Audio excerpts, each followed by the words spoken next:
করব। মসুর ডাল দিয়েছি, ডালটা একটু আগে দিয়ে দিছি যেন হয়ে যায়, ডালটা একটু ফুটে অর্ধেক ফোটা হয়ে গেলে তারপরে চালটা দিয়ে দিব।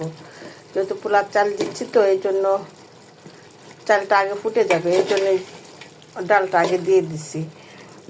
আচ্ছা, এটা হচ্ছে দিছি গরুর মাংস রান্না ছিল ফ্রিজে, সে মাংসটা দিয়ে দিলাম। খিচুড়ি, বাচ্চারা শুধু খিচুড়ি খিচুড়ি করে, এখনও বিরক্ত করতেছে, তাই গরুর মাংস ছিল একটু রান্না, ওটা দিয়ে দিলাম খিচুড়ির ভিতরে।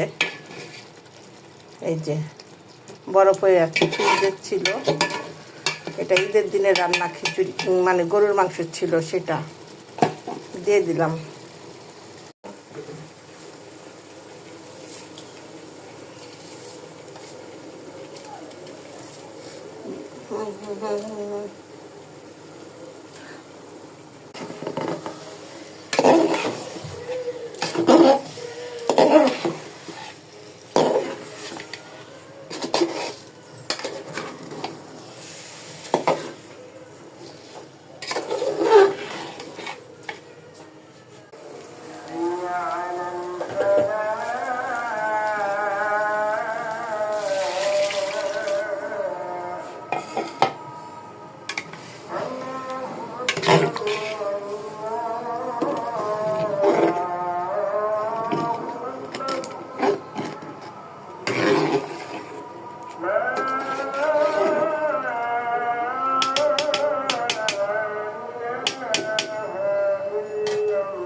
তো খিচুড়ি হয়ে গেছে আমার, খিচুড়ি হ্যাঁ ঝরঝরা হয়ে গেছে খিচুড়ি।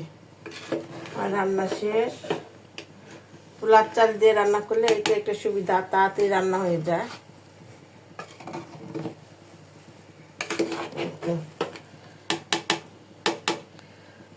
নাড়তেও পারি না আমি। হয়ে গেছে।